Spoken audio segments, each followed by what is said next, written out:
Ladies and gentlemen, welcome to a connoisseur's conversation. Today, as always, I believe I have a vibe for you. I want to talk about things in my collection that I want to say I believe personally have the need to show past due recognition for these particular fragrances. When I think about it, sometimes the best things in life don't come with fanfare. And so not every masterpiece that you have in your collection gets its recognition or what it deserves to be talked about in the community. So in a world where I have talked about fine fragrances, the most of them have been well crafted, overwhelmingly blended smoothly, and sometimes they're the well crafted fragrances that are charismatic and truly distinctive scents. Somehow they manage to slip between the cracks. And today, I want to say this: I want to give these 5 fragrances their long overdue moment. To me, for my collection in my wardrobe, these aren't just forgotten releases. These are things that I actually truly sampled, put into my collection, and have in my rotation. And I think as a wardrobe choice, there are things that you may be interested in. So they're the kind of scents that once you experience them, you'll wonder how they ever did slip and escape through the radar. So to me, I'll say this: each one of these is an elevated confidence choice for spring, offering something unexpected, something dynamic and undeniably masculine. I like that about these particular scents. So if this sounds like it's like the content you think you'll enjoy, I want you to pull up a seat. I want you to pour a glass. I want you to, of course, enhance.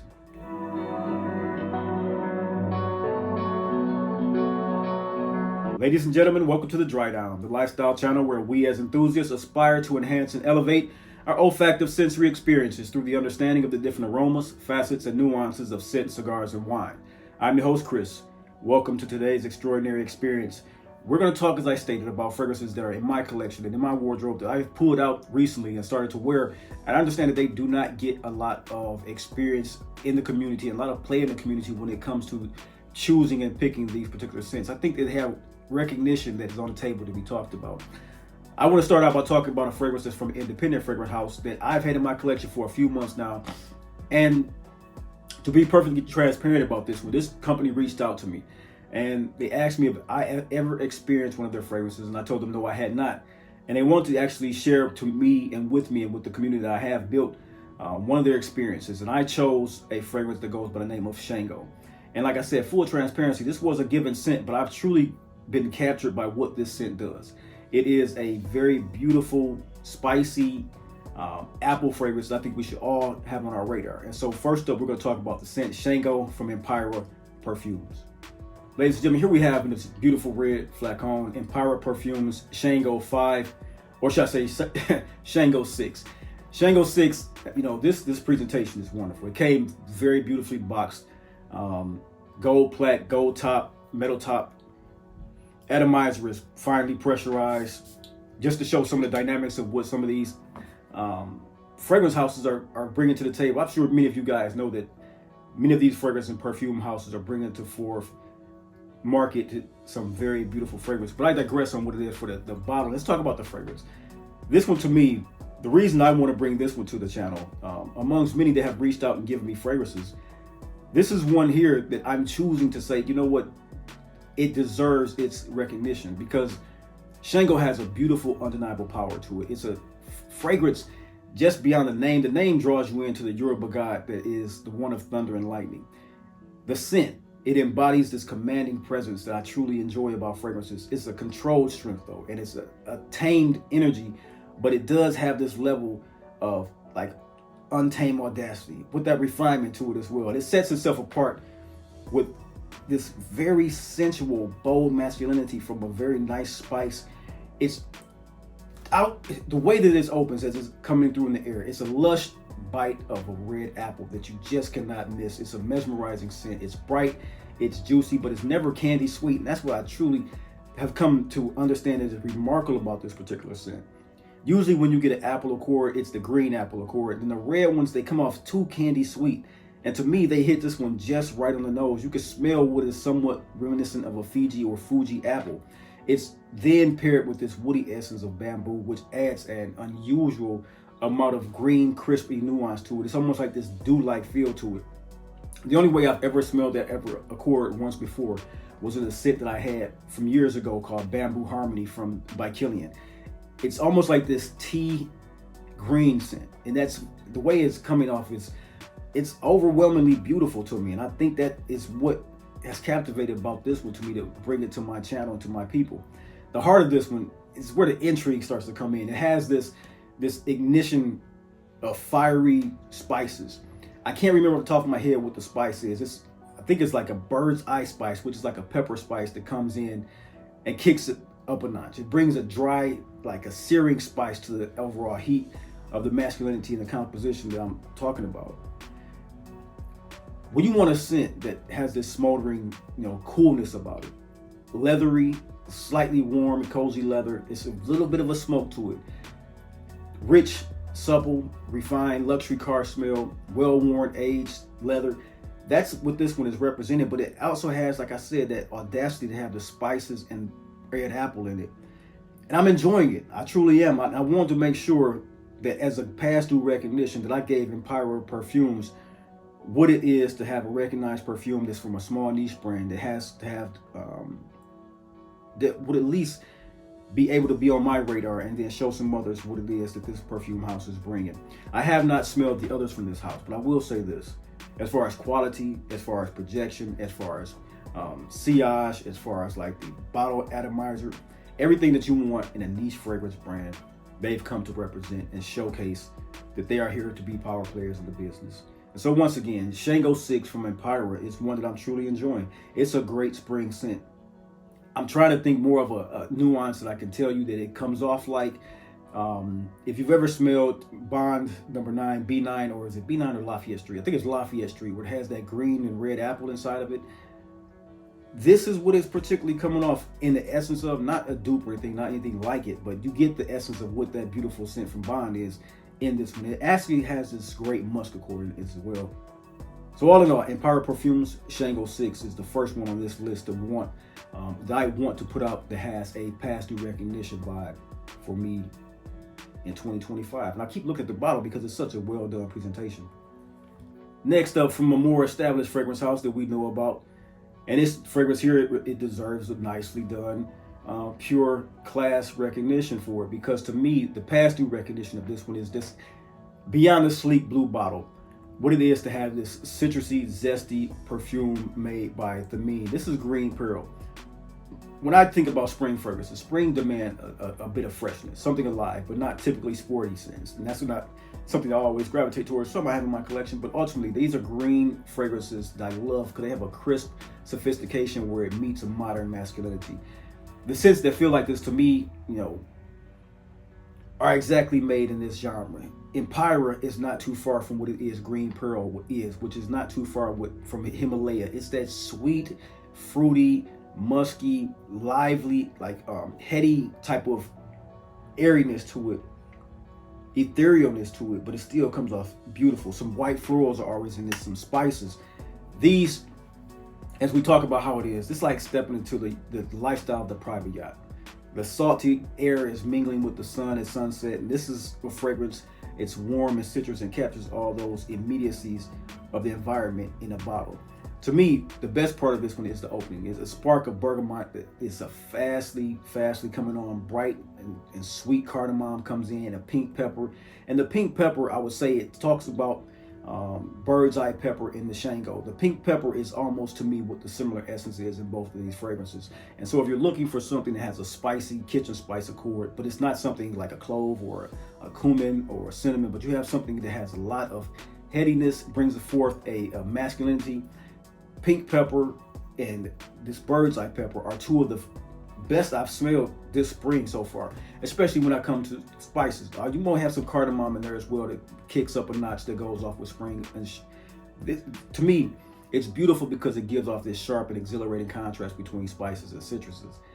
Green pearl, as you can see here, I've gone through a lot of this bottle, man. This one here, as it settles on the skin, you get a lot of the cashmere wood, which is one of the things about spring that you'll see me put on a lot of lists, because the cashmere wood, along with a little bit of violet, brings in a smooth and effortless elegance across a fragrance.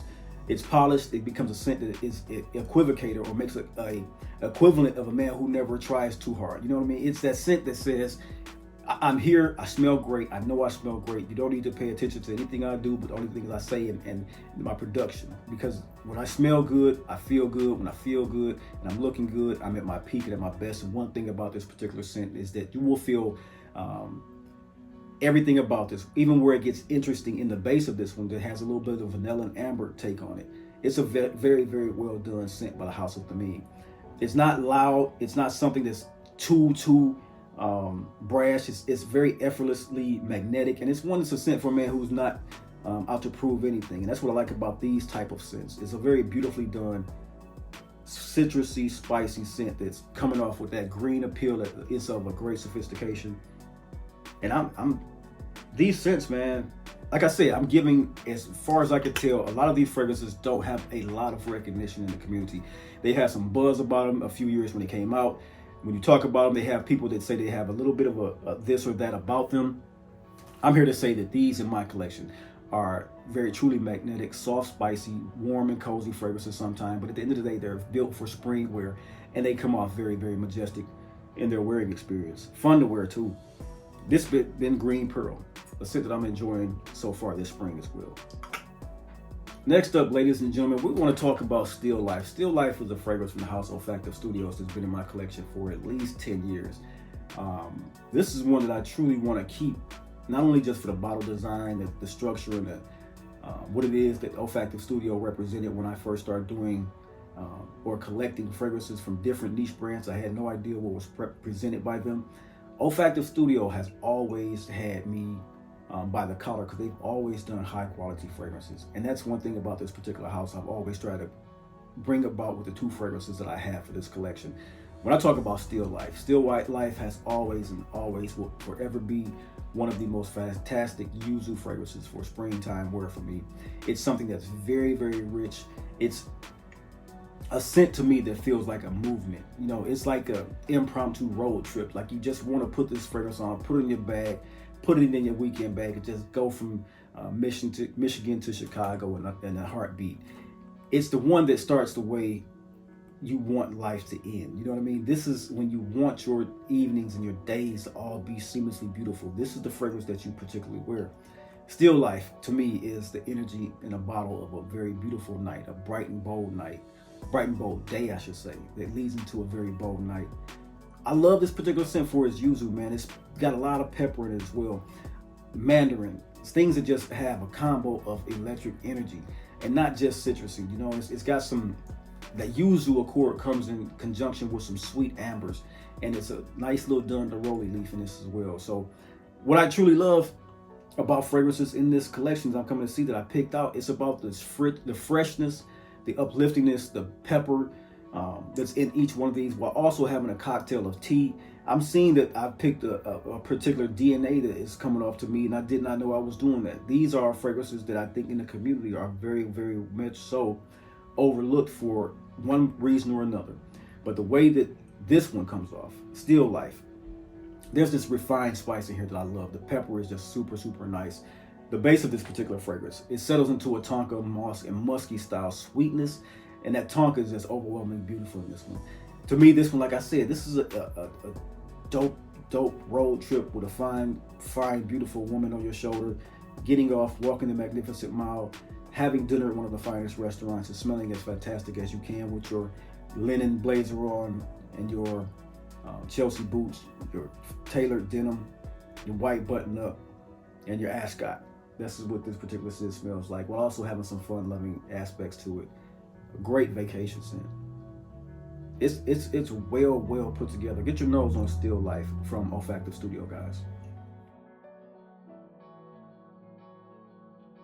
Ladies and gentlemen, when we talk about a fragrance that needs no excuses and is so effortlessly easy to wear, one of my favorite fragrances from the house of Boadicea the Victorious, the Night of Love. A scent profile that just, with every spray of this particular scent, man, you feel like you're walking down a red carpet. If you love scents, of course, I will get this out the way. If you love scents like the Ormanjane Montebacco Intensivo, you will get what it is that this fragrance has been built around. I've often said this, and I'll say this with the frankness. When Boadicea makes a scent, not always is it one that is better than, but a lot of times they've made fragrances that have an inspiration, quote unquote.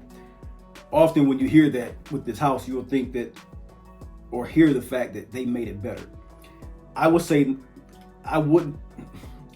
this. Not every time that they try to make a fragrance did they make it better.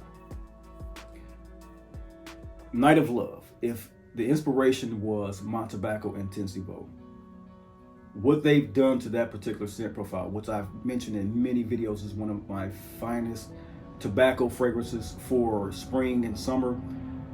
I love the House of Mormon Jane, and what I think that they've done with this particular scent is made it better. I don't say that lightly. This scent profile is so well developed, so well composed, that without a single waste of a word, you will know that you're wearing a beautiful, hypnotic, and enticing scent that is utterly poised for the gentleman. It's the kind of scent that lingers long after you left the room, and it is one that leaves a beautiful scent trail that has everyone with an unanswered question of who that was, man. And I love that about this particular scent, because as the spice unfolds in waves, you get this warm, rich, and just a little bit of a mysterious take on the fragrance. Once it gets to the heart, which most people will smell because the opening is there throughout, but it's not a prominent approach to the fragrance. The heart and the base are. What you will get is this beautiful magnolia and rose that bloom on the skin in the center of this particular fragrance that you do not get in Olfactive or Mormon Jane's Intensivo. That's what I love about this one. You will get everything surrounding that magnolia and rose that you don't get from Montebaco, and it is the better part of this fragrance DNA. It makes this one a little bit more richer, a little bit more deeper, a little bit more carnal, and quite frankly, a more commanding fragrance. It's nothing to be played with. There's nothing delicate about this particular scent. It's a powerfully poised, beautiful fragrance that has, quite frankly, the most beautiful green and gold bottle I've ever seen before. Well, maybe Shim has one of the best green and gold bottles. If you don't know, green is my favorite color.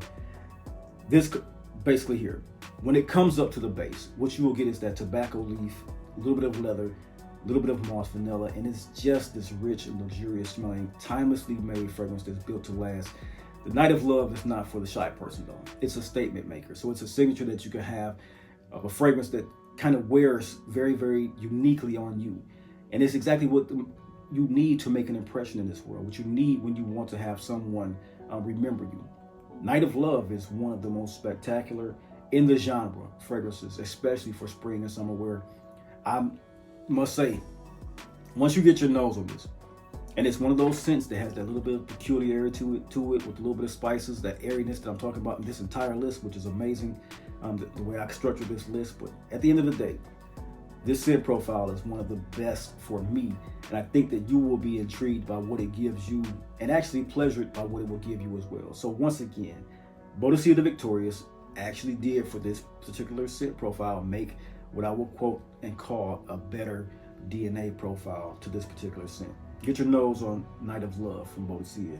I think you'll be pleasantly surprised by it.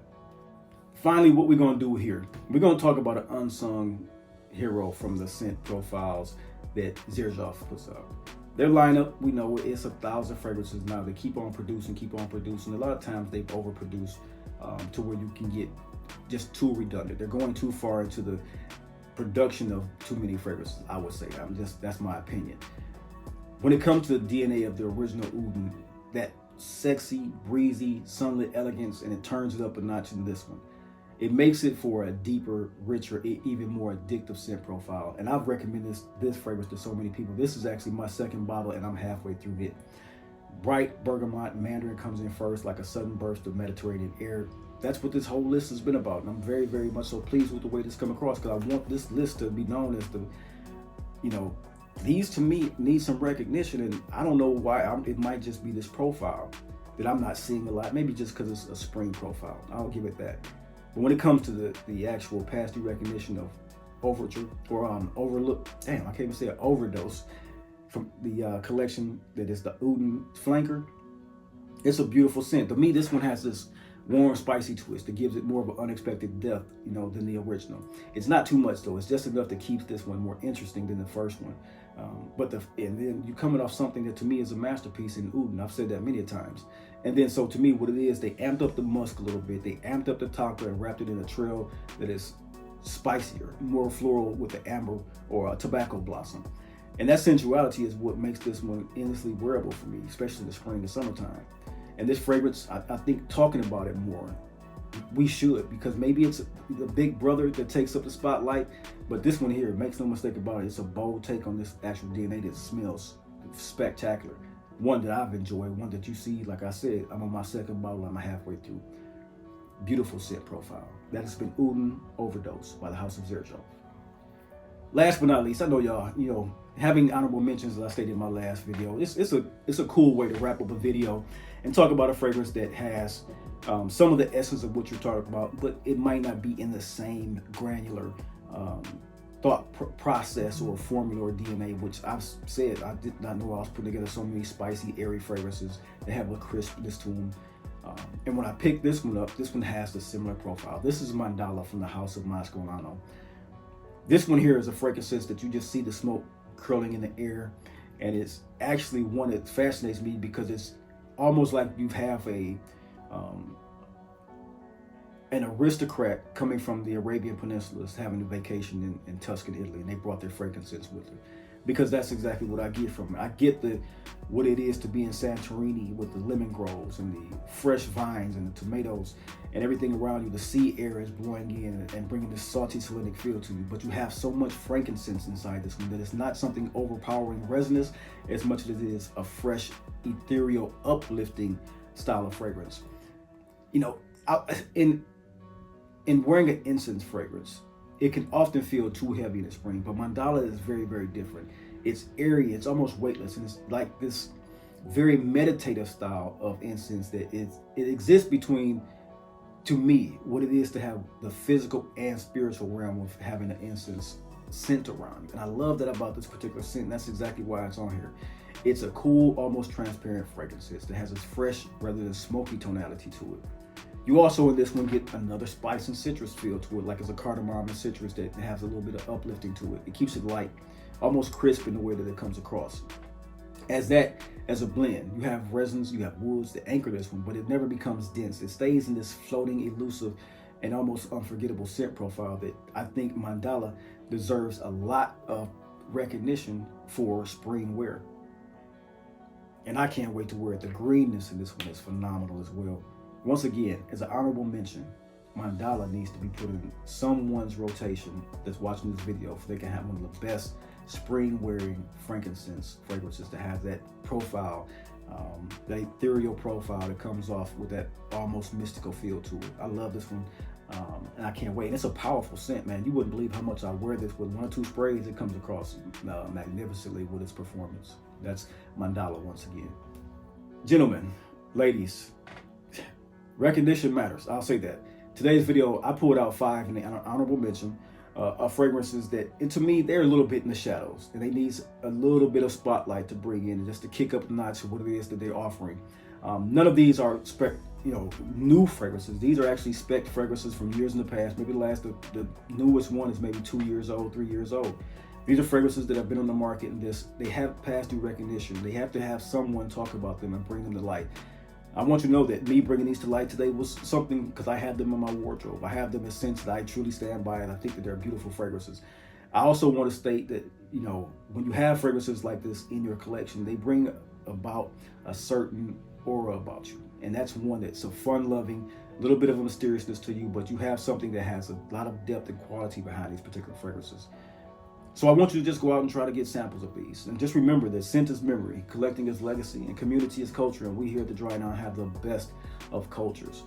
I cannot wait to talk to you in the next video. I hope you enjoyed this one. As always, I hope you were entertained and educated by this one. And if you were, all that I ever ask that you do, hit the like button, subscribe, leave a comment below, and let me know what is your favorite fragrance that has in your mind some past due recognition that needs to be brought forth to the community. Leave that below. Leave it below prominently so we'll know what it is that we need to sample as well in this community. We're going to spread the word, let it know everybody these fragrances. Let us know. Let me know. I want to know. Leave in the comment below. Talk to you in the next video. Until next time. Until then, peace.